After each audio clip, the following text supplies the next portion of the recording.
Ma femme a texté, coincée dans le trafic, je serai en retard de 2 heures. J'ai vérifié sa localisation, un hôtel-boutique. J'ai répondu, pas de problème. Je transfère ta localisation à sa femme, à ton patron et à tes parents. Ils comprendront le trafic. 18 secondes plus tard, arrête. S'il te plaît. Je rentre à la maison tout de suite. N'envoie rien. C'était un jeudi soir ordinaire quand tout a changé.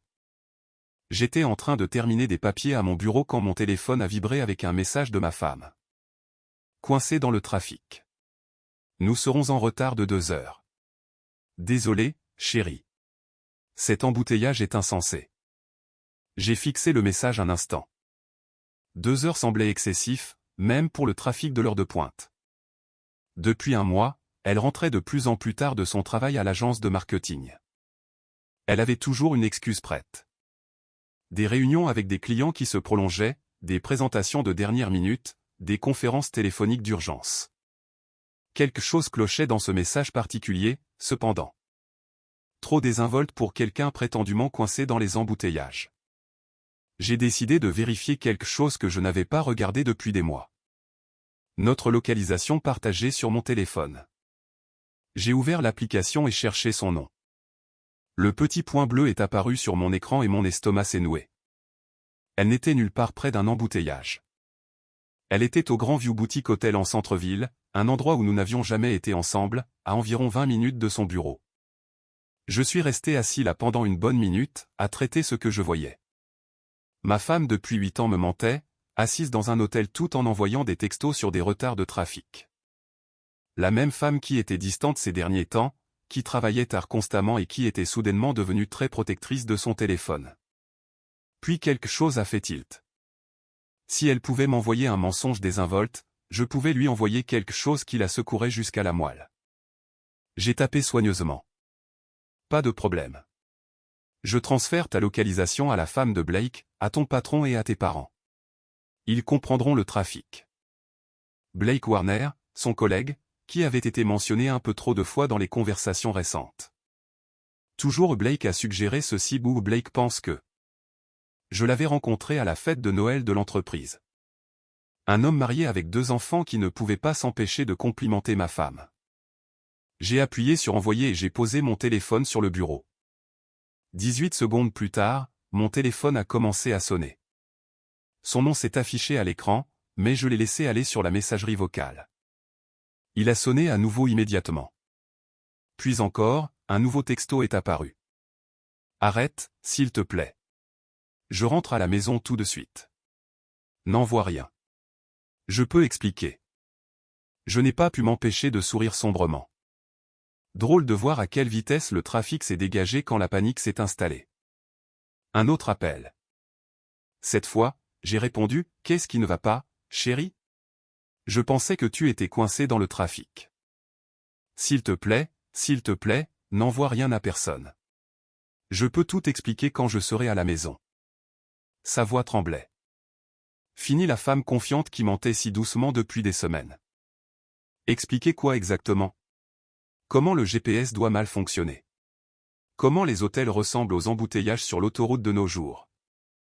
Silence à l'autre bout, sauf ce qui ressemblait à une portière de voiture qui claque. Je pars maintenant. Attends juste que j'arrive à la maison. Nous devons parler. Oh, nous devons vraiment parler. Conduis prudemment. Je ne voudrais pas que tu sois prise dans un véritable embouteillage cette fois. J'ai raccroché et je me suis adossé à ma chaise.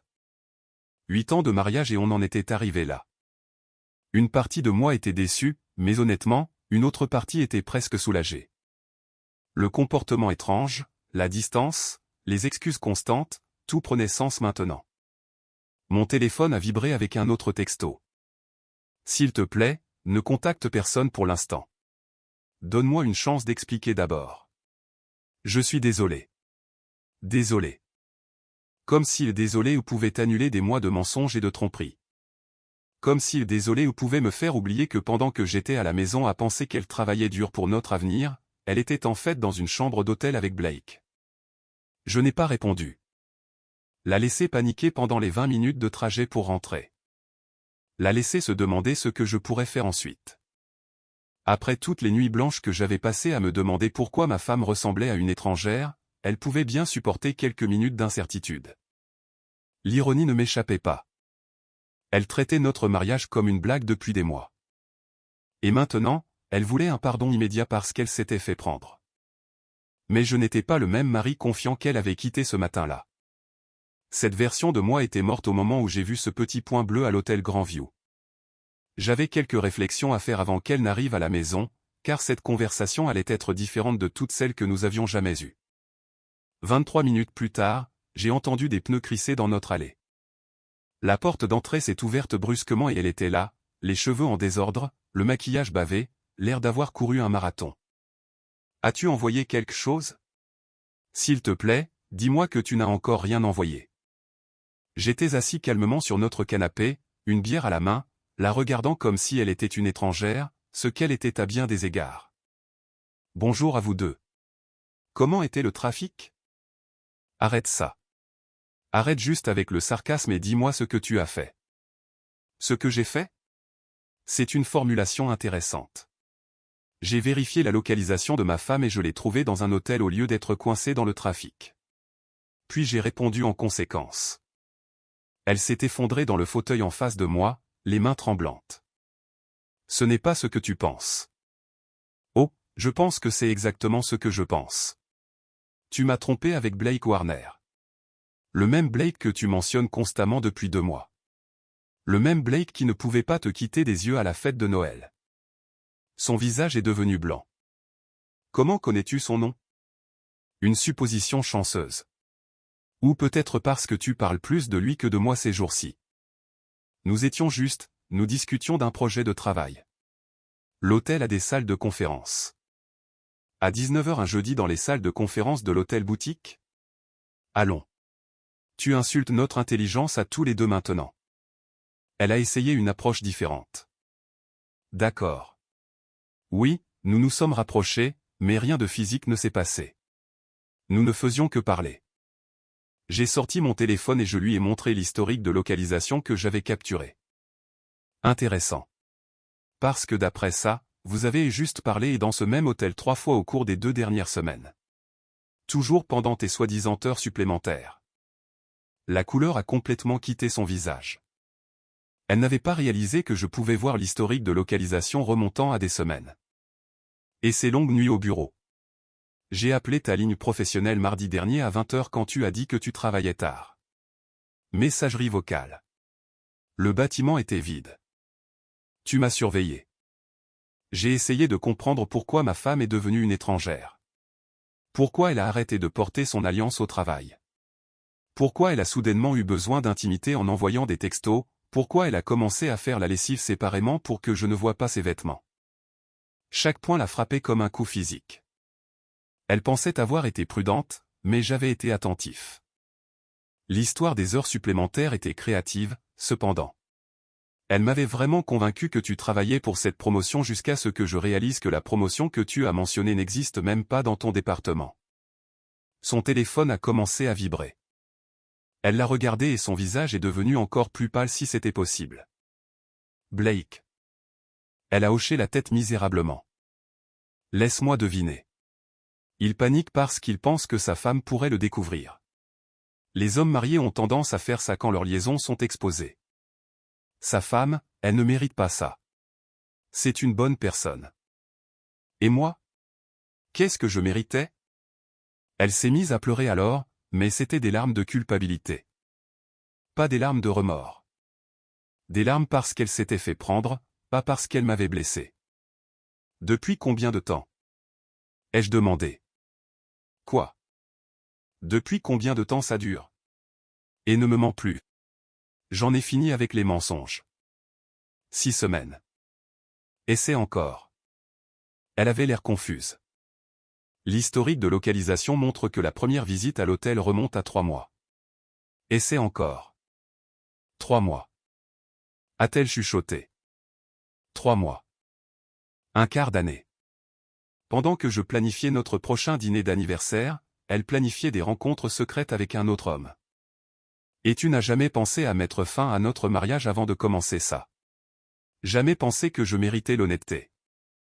Je ne voulais pas que ça arrive. Nous travaillons tard ensemble. Garde ça pour toi. Je n'ai pas besoin des détails sur comment ça a commencé. J'ai besoin de savoir si tu comprends que c'est fini. Qu'est-ce qui est fini? Je l'ai regardée comme si elle avait perdu la tête. Notre mariage. Nous. Toute cette mascarade où tu prétends être ma femme tout en te faufilant avec Blake. Mais nous pouvons surmonter ça. Thérapie de couple, conseil. Tu veux surmonter ça alors que tu lui envoies encore des textos? Alors que tu t'inquiètes plus que sa femme le découvre que de ce que tu m'as fait? Son téléphone a de nouveau vibré. Le nom de Blake a illuminé l'écran. Réponds. Quoi? Réponds à son appel. Mets-le sur haut-parleur. Ayons tous cette conversation ensemble. Je ne peux pas faire ça. Pourquoi pas? Peur qu'il réalise que les actions ont des conséquences. Que les hommes mariés qui ont des liaisons ne gardent pas leur vie confortable quand ils sont exposés. Le téléphone a cessé de sonner, mais a immédiatement recommencé. Il a peur. Dit-elle doucement. Bien. Il devrait. Vous devriez tous les deux, car cela ne va pas disparaître et ne sera pas balayé sous le tapis. Vous avez fait des choix et maintenant vous devez vivre avec. Je me suis levé et je me suis dirigé vers notre chambre. Où vas-tu? Pour emballer certaines de tes affaires. Tu peux rester chez ta sœur ce soir. Nous réglerons les arrangements permanents demain. Tu me mets dehors. Je me suis retourné pour la regarder. Tu t'es mise dehors toi-même la première fois que tu es allé à cet hôtel. Tu ne l'avais juste pas encore réalisé. Elle m'a suivi jusqu'à la chambre, le désespoir clair dans sa voix. S'il te plaît, tu dois m'écouter. J'ai fait une erreur, mais nous pouvons arranger ça. J'ai ouvert le tiroir de sa commode et j'ai commencé à sortir des vêtements, les pliant soigneusement dans une valise que j'avais récupérée dans le placard. Mes mouvements étaient calmes, méthodiques. J'avais eu des semaines pour me préparer à ce moment. Tu continues de dire erreur. Une erreur, c'est oublier de prendre du lait. Une erreur, c'est être en retard pour le dîner. Avoir une liaison de 3 mois n'est pas une erreur. C'est un choix que tu as fait chaque jour. Mais je t'aime. Je n'ai jamais cessé de t'aimer. J'ai fait une pause et je l'ai regardé. Tu as une drôle de façon de montrer l'amour. Comme la semaine dernière quand tu m'as dit que tu devais travailler samedi, mais que tu étais en fait dans un bed and breakfast en dehors de la ville avec lui. Sa bouche s'est ouverte. Comment peux-tu savoir ça? J'ai sorti mon téléphone et je lui ai montré une photo. C'était sa voiture garée devant le Pin Valley Inn. Plaque d'immatriculation clairement visible. L'horodatage indiqué samedi dernier à 14 h. Tu es passé juste devant la caméra de sécurité à l'entrée. Ils publient leurs photos quotidiennes de parking pour montrer à quel point ils sont occupés. Elle s'est assise lourdement sur le lit. Tu m'as suivi. J'ai été attentif. Il y a une différence. Quand ta femme commence à agir comme une étrangère, tu remarques des choses, comme le fait que tu as soudainement eu besoin d'une carte de crédit séparée pour les dépenses professionnelles ou que tu as commencé à mettre ton téléphone face contre table. Pendant le dîner. J'ai continué à faire sa valise pendant que je parlais. Le bed and breakfast était malin, cependant. Plus loin de la ville. Moins de chances de croiser quelqu'un que tu connais. Sauf que tu as oublié que je suis leurs réseaux sociaux parce que je pensais te faire la surprise là-bas pour notre anniversaire. Notre anniversaire? Oui, notre anniversaire, qui est dans 3 semaines. Le même anniversaire pour lequel je planifie un dîner surprise. Le même anniversaire que tu as été trop distraite pour même mentionner? Je me suis déplacé vers sa coiffeuse et j'ai commencé à rassembler ses articles de toilette. Tu veux savoir quand j'ai su pour la première fois que quelque chose n'allait pas? Il y a 2 mois, quand tu as commencé à prendre une douche immédiatement après être rentré du travail. Chaque jour. Tu ne faisais jamais ça avant. J'étais juste fatigué. Et tu as commencé à utiliser un parfum différent. Pas celui que je t'ai acheté pour Noël, mais quelque chose de nouveau. Quelque chose que Blake a probablement complimenté. J'ai brandi une petite bouteille de parfum cher que j'avais trouvé cachée au fond de son tiroir. Celui-ci, n'est-ce pas? Celui que tu ne portes que les jours où tu le vois. Elle pleurait plus fort maintenant, mais je ne ressentais rien. Pas de sympathie, pas d'envie de la réconforter. Elle avait brûlé ce pont elle-même. Puis il y a eu les appels téléphoniques. Tu avais l'habitude de répondre à ton téléphone près de moi sans réfléchir. Mais dernièrement, tu vérifies d'abord qui appelle. Et si c'est un numéro que je pourrais reconnaître, tu le laisses aller sur la messagerie vocale. Je lui ai montré une autre capture d'écran sur mon téléphone. Notre facture de téléphone avec le numéro de Blake en surbrillance. 73 appels le mois dernier. Certains durant plus d'1 heure. Tous pendant les moments où tu me disais que tu étais occupé par le travail. Tu as fouillé nos relevés téléphoniques. Nos relevés téléphoniques. Mon nom est aussi sur le compte. Tu te souviens? J'ai tout à fait le droit de voir ce pourquoi je paie. J'ai fermé la valise et je l'ai posée près de la porte. Le plus drôle, c'est la façon dont tu m'as traité comme si j'étais stupide. Comme si je ne remarquerais pas que ma femme depuis 8 ans est soudainement devenue une personne complètement différente. Je n'ai jamais pensé que tu étais stupide. Non. Alors pourquoi m'as-tu dit que tu travaillais tard les jours où ton bureau était fermé pour rénovation? Pourquoi as-tu dit que tu avais des dîners avec des clients les soirs où ton entreprise n'avait aucun événement prévu? Son visage s'est décomposé. J'ai vérifié auprès de ton bureau. Je suis au courant du calendrier des rénovations. Je suis au courant du calendrier de l'entreprise. Je le sais parce que je me souciais assez de mon mariage pour découvrir ce qui le détruisait. Je me suis assis en face d'elle, ma voix stable et calme. Voici ce qui va se passer. Tu vas prendre cette valise et rester ailleurs ce soir. Demain, tu vas avoir une conversation très inconfortable avec ton patron sur la façon dont ta liaison avec un collègue affecte ton jugement et ton professionnalisme. Tu ne ferais pas ça. J'ai déjà pris rendez-vous avec Harold Patterson pour demain matin. Il est très intéressé par la discussion des politiques de conduite sur le lieu de travail. Elle avait l'air vraiment terrifiée maintenant. Tu pourrais ruiner ma carrière. Ta carrière? Tu as ruiné ta carrière au moment où tu as décidé d'avoir une liaison avec un collègue marié. Je m'assure juste que les personnes appropriées soient au courant de la situation. Et Blake, qu'en est-il de sa famille? Qu'en est-il d'eux? Sa femme mérite de savoir avec qui elle est mariée.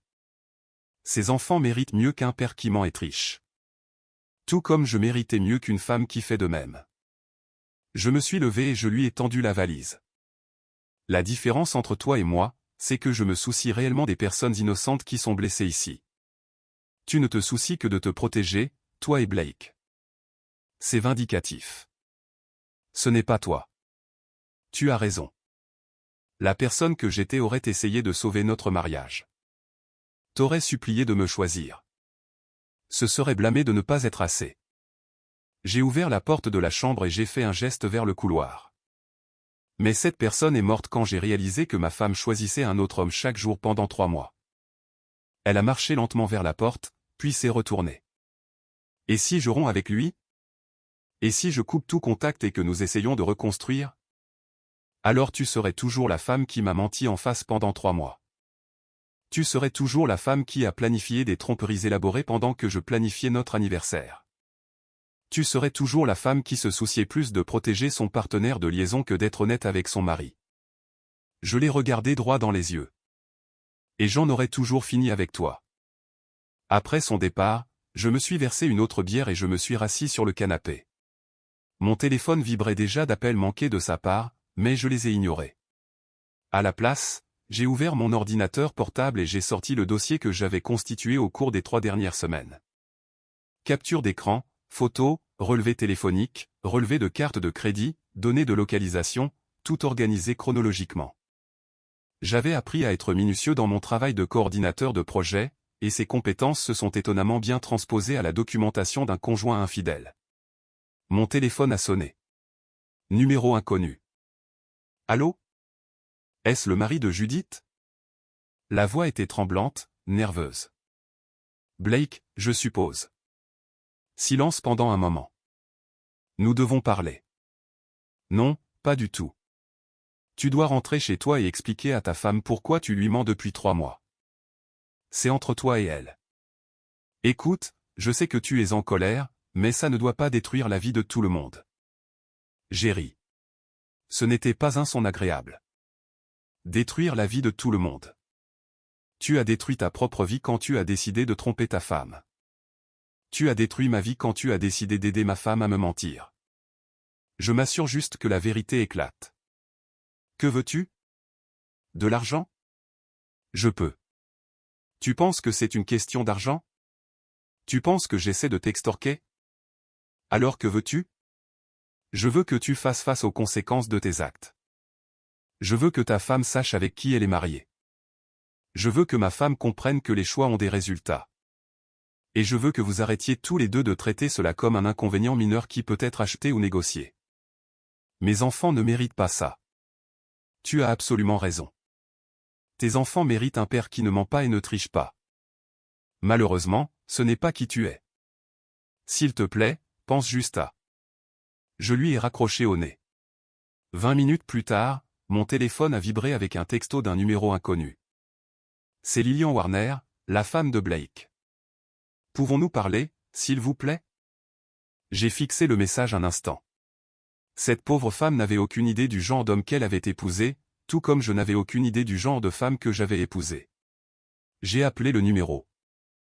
Madame Warner, c'est le mari de Judith. Merci de m'avoir rappelé.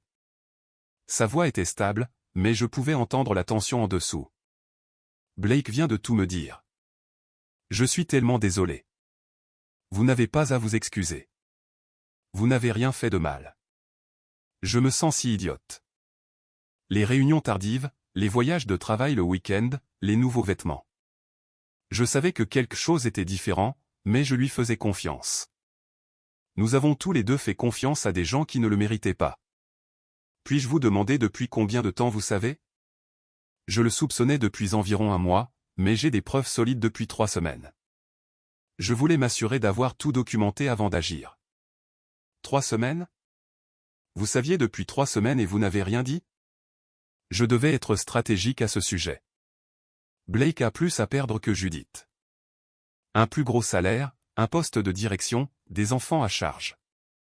Je voulais m'assurer qu'il comprenait toute l'étendue des conséquences avant qu'il n'essaie de minimiser ou de couvrir quoi que ce soit. Il y eut un silence à l'autre bout du fil pendant un moment. Quel genre de conséquences? Eh bien, pour commencer, j'ai documenté suffisamment de violations de la politique pour justifier un licenciement.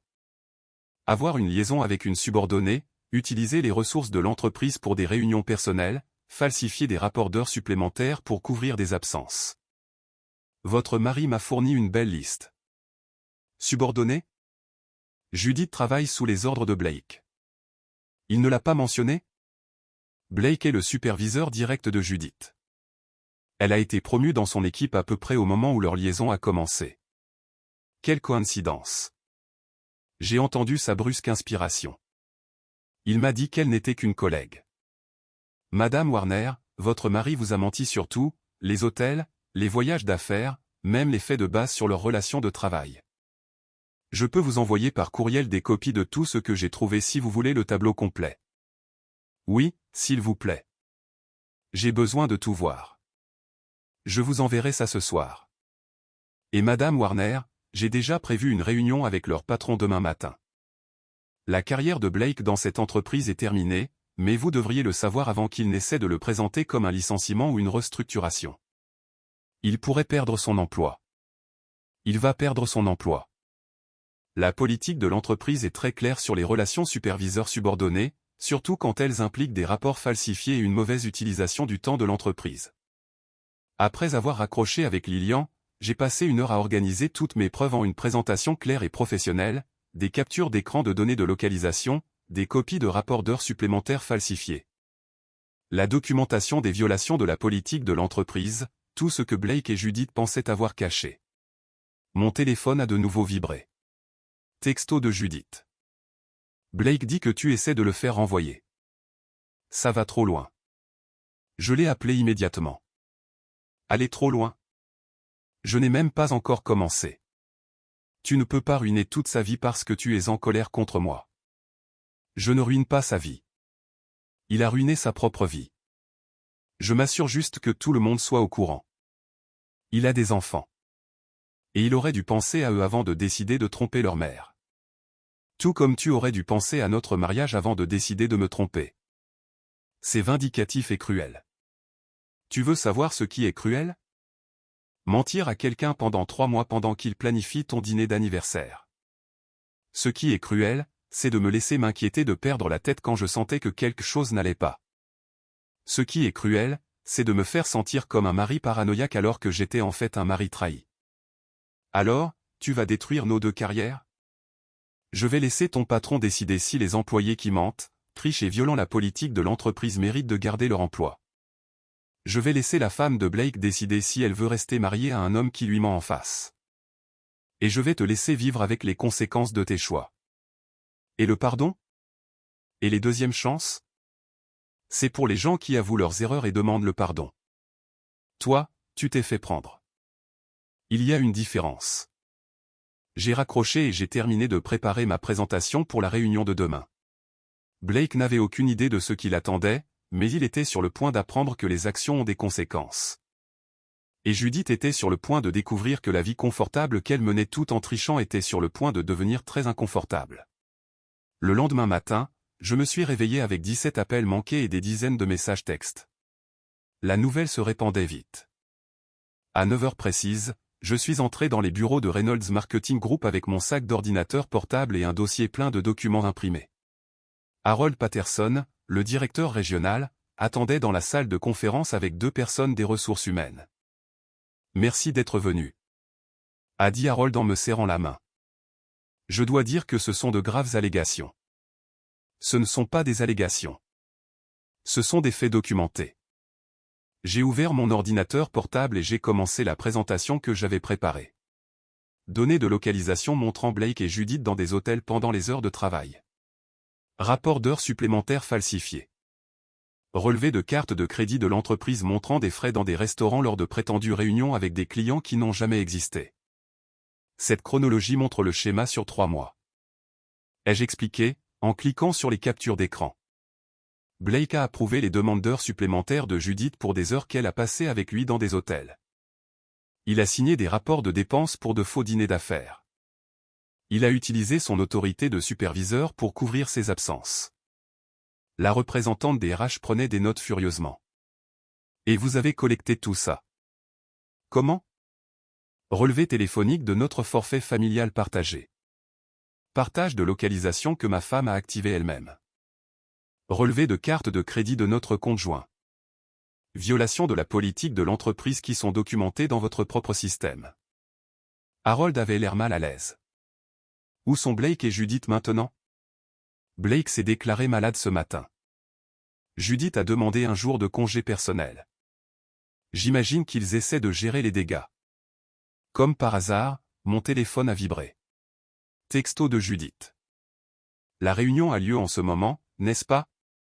J'ai montré le message à Harold. Elle suit mes mouvements et essaie de se coordonner avec Blake.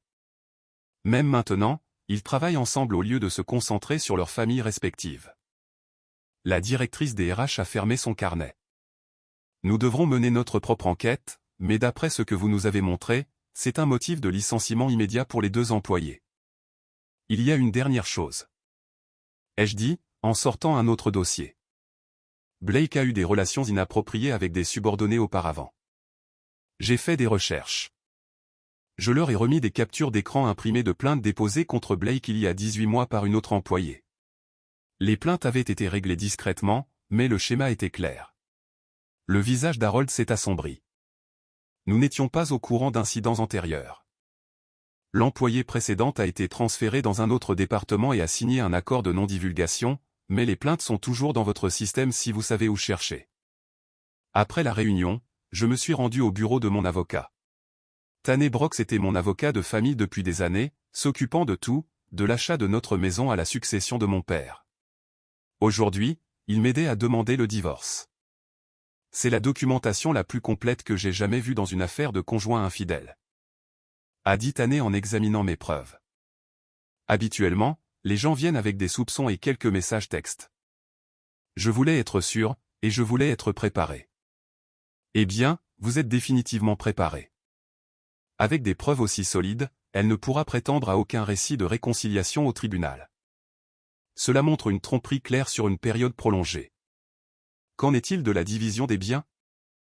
Compte tenu de l'adultère et de la documentation de sa tromperie, nous pouvons plaider pour un divorce pour faute qui affecte potentiellement la division des biens, d'autant plus qu'elle a utilisé les ressources conjugales pour financer sa liaison. Mon téléphone a sonné pendant que nous examinions les papiers. Harold Patterson. Je voulais vous donner une mise à jour. A-t-il dit. Nous avons licencié Blake et Judith avec effet immédiat. L'accès de Blake a été révoqué ce matin, et nous avons commencé un audit de tous les projets qu'il a supervisés. Et Judith? Pareil. Licencié pour faute, sans indemnité de départ, sans référence. La position de l'entreprise est qu'ils ont violé plusieurs politiques et créé des problèmes de responsabilité. Après avoir raccroché, Tanné a haussé un sourcil. C'était rapide. Blake la supervisait. Les liaisons superviseurs subordonnés sont un licenciement automatique, surtout quand elles impliquent des rapports falsifiés et une mauvaise utilisation des ressources de l'entreprise. Donc, elle est au chômage à partir d'aujourd'hui. Au chômage, faisant face à une procédure de divorce, et sur le point de découvrir que la femme de son partenaire de liaison demande également le divorce. Blake va payer une pension alimentaire pour 2 enfants et une pension à son ex-femme. Il ne sera pas en mesure de soutenir le style de vie de Judith. Mon téléphone a vibré avec un autre appel. Lillian Warner. Je voulais juste vous remercier. A-t-elle dit quand j'ai répondu. J'ai demandé le divorce ce matin. Mon avocat dit que les preuves que vous avez fournies rendent cela simple. Comment allez-vous? Mieux que prévu. C'est presque un soulagement de comprendre enfin ce qui se passait. Le fait de ne pas savoir était pire que de savoir. Je comprends tout à fait ce sentiment. Blake a essayé de me convaincre que tout cela venait de vous.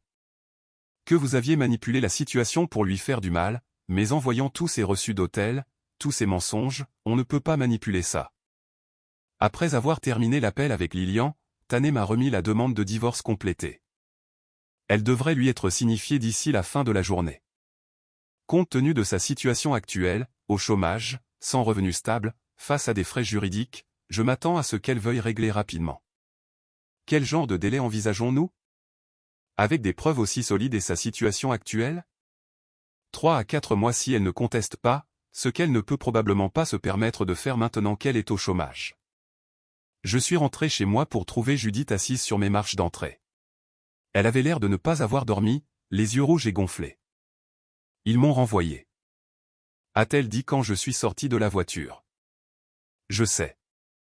Blake aussi. Je le sais aussi. C'est vraiment en train d'arriver, n'est-ce pas?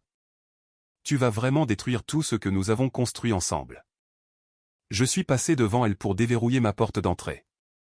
Je n'ai rien détruit. Tu l'as fait quand tu as décidé que Blake était plus important que notre mariage. 8 ans. A-t-elle dit en me suivant à l'intérieur. 8 ans de mariage et tu jettes tout ça pour une erreur. Je me suis tourné pour lui faire face. 8 ans de mariage et tu as tout jeté pour une liaison de 3 mois avec ton patron marié.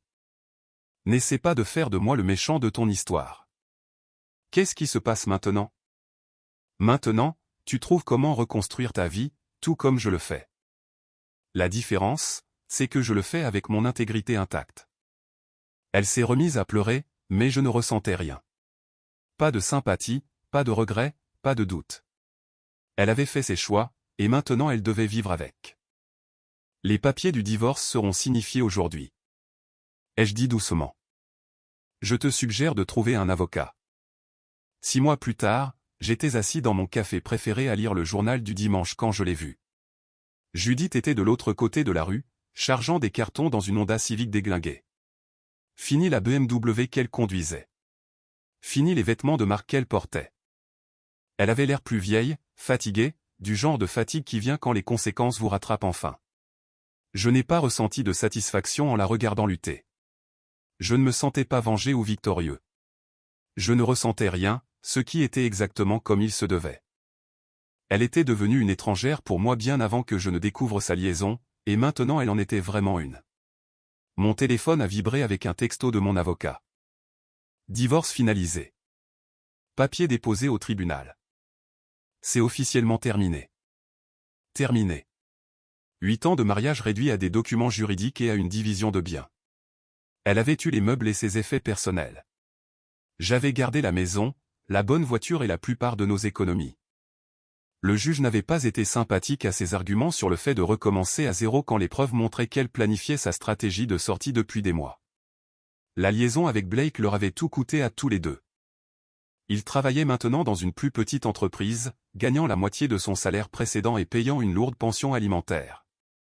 Son ex-femme, Lillian, était retournée dans sa ville natale avec leurs enfants.